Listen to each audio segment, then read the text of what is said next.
The colonial who left their guests in the country they were guests in, it's a former British colonial's mess. But the big question is, who is really responsible, the bad colonial or their overstayed, ungrateful guests? And let us not forget the historical injustice that has plagued this land for decades and another decade. As if the colonial times weren't bad enough, the occupation invited guests who were given a corner that was once a breeding ground for mosquitoes. The people of Palestine questioned, what kind of fools are the colonials pleasing, and why would they willingly choose to live over there?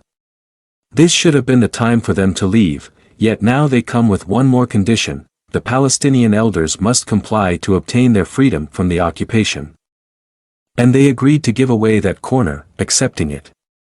Unaware of the horrific future that lay ahead, they unknowingly walked into a situation filled with uncertainty and hardship.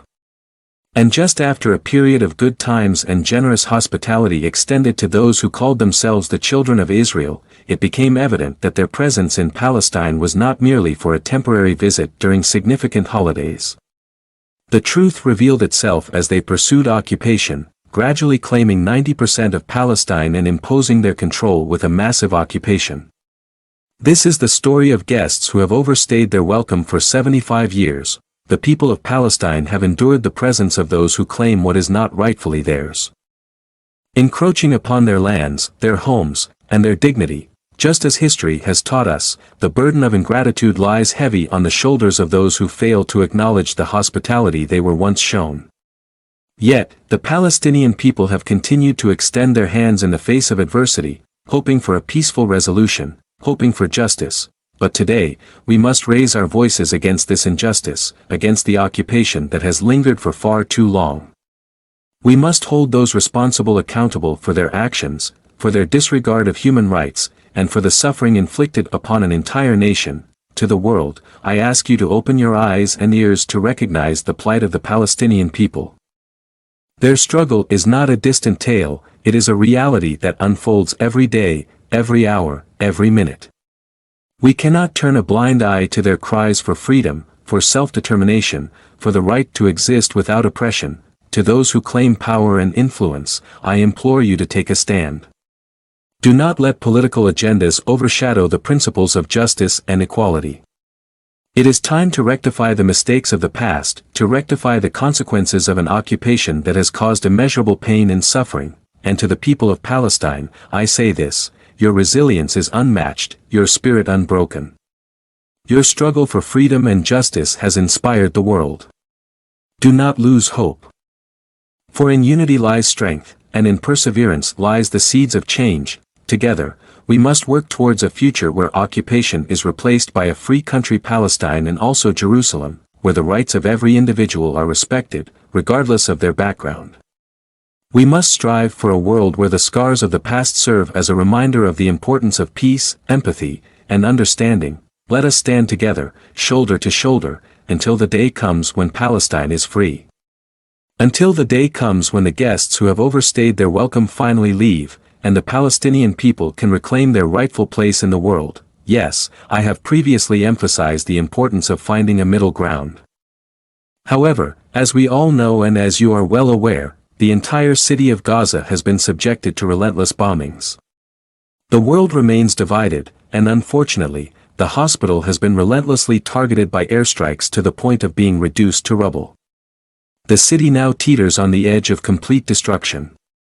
I honestly hope that you can comprehend the immense gravity of this situation and recognize the striking parallels in the treatment and suffering endured by the people of Palestine.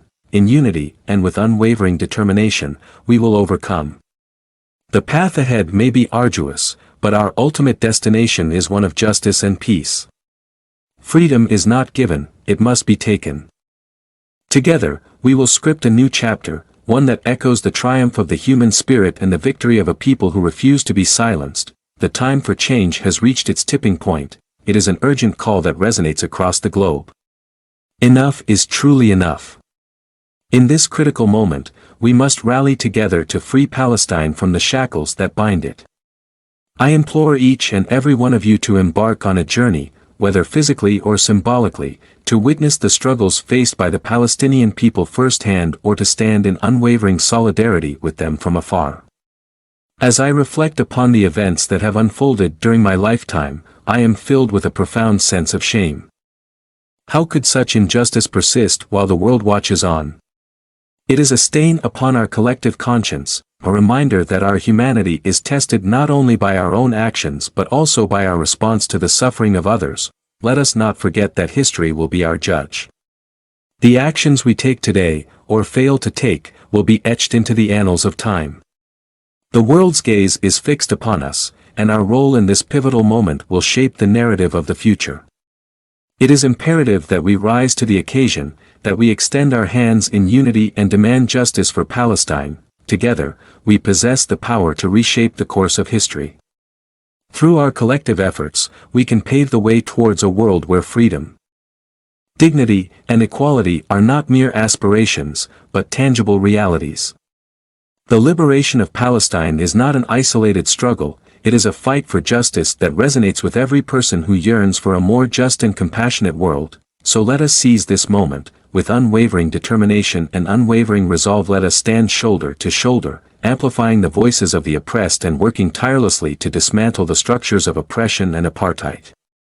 Only then can we truly claim to have fulfilled our moral duty, and only then can we pave the way for a future where justice and peace prevail against apartheid. We are billions, yet we merely watch. What will history say about us and this situation? The time for action is now. Let us unite for the freedom of Palestine and for a world that embraces justice, compassion, and the inherent dignity of every human being. I say to Al-Shabaab, Boko Haram, and the various Allah-loving Mujahideen, stop playing with us. Because you know the truth. If you claim that you are doing this for religion and Allah, then you should know that jihad isn't just within your own countries or among your own people, but it's also where the great Masjid of Al-Aqsa is located.